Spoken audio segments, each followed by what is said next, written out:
leo itabidi unyanyue ngwala zako na uchambe mbariga, uondoke mbali sana kuhusiana na nasema kwamba mwanangu asiweze kukuona. Sasa binti akasema isiwe tabu bwana, akaondoka. Sasa binti alikuja huku kwa mshikaji, alikuja getu, dada kaja getu kaja.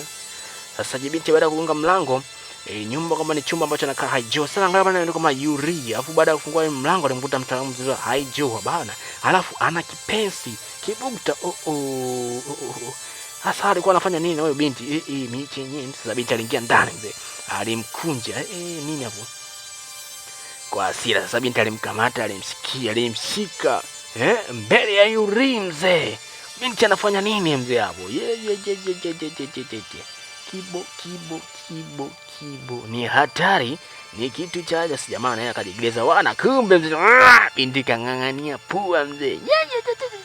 Binti kangangania pua mzee, kumbe sikio ambacho nilikuwa nakiwaza mzee. Binti kangangania pua. Yes, hapo bakelele mzee akananganiana. Binti alichafukwa, ni hasira, alikuwa na hasira Kwanza kabisa kitendo ambacho alichokuta sasa, kumbe tatizo lilikuwa liapeli, tatizo ilikuwa ni binti. Binti ndio ambaye ameweza kumwacha wenzake na kusema kwamba hapo wewe utapata shida sana maishani mwako kote, utakuwa ni mtu wa uzuni, utakuwa ni mtu wa kufia mtaani. Sasa jamaa akasema sawa, nitakufia mitaani kwa vile sina baba, sina wazazi, basi sawa, nitaweza kufia mitaani. Basi binti aliweza kuondoka namna yapo. Kwa binti bwana alikuwa ndo chanzo cha jamaa kuweza kutengana na yule jamaa. Aliweza kuziua zile pete na kuzitupia katika maji.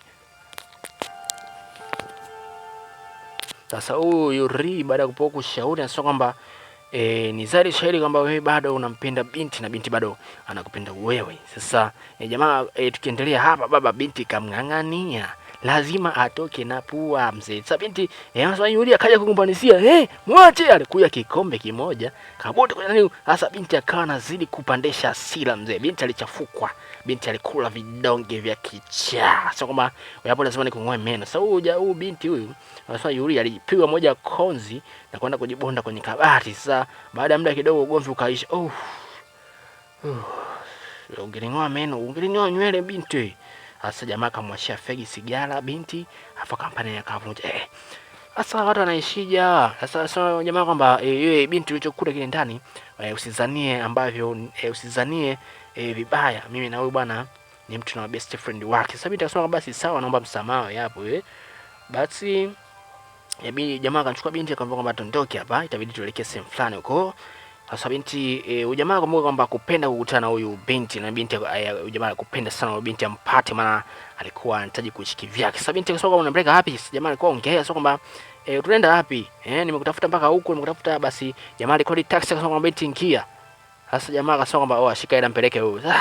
Sasa jamaa alizani naye anaingia, kumbe bwana alinichukua binti na kumtorosha pale. Sasa binti anapiga kelele, mzee mbona kama unanipeleka huko ambapo wewe usipajui nishushe. Sasa binti alishuka katika taxi na kumfuata huyo jamaa anamuita Haijo. Sasa Haijo anasema kwamba wewe nini?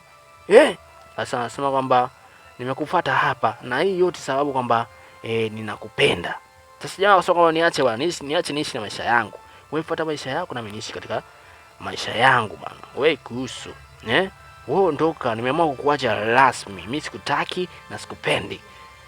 Sasa binti leo anasema kwamba binti kumbuka anataka kama jamaa waweze kurudiana mzee, waweze kurudiana. Sasa mshikaji anasema kwamba nishakata kamba, nishakata waya, hapo uweze kuondoka kivyako na mimi niache niishi maisha yangu kivyangu.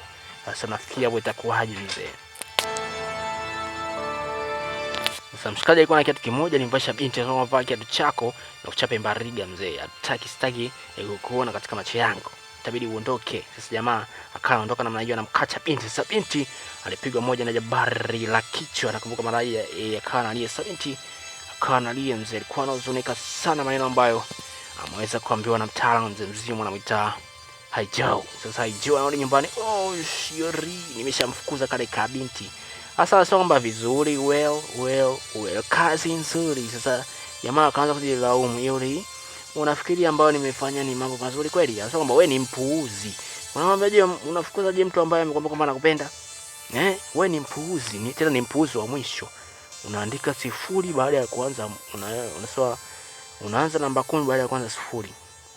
Sasa kumbuka huyo jamaa huyu binti kipindi anaondoka, huyo jamaa alikuwa anamuona, yani alikuwa anamsikia. Sasa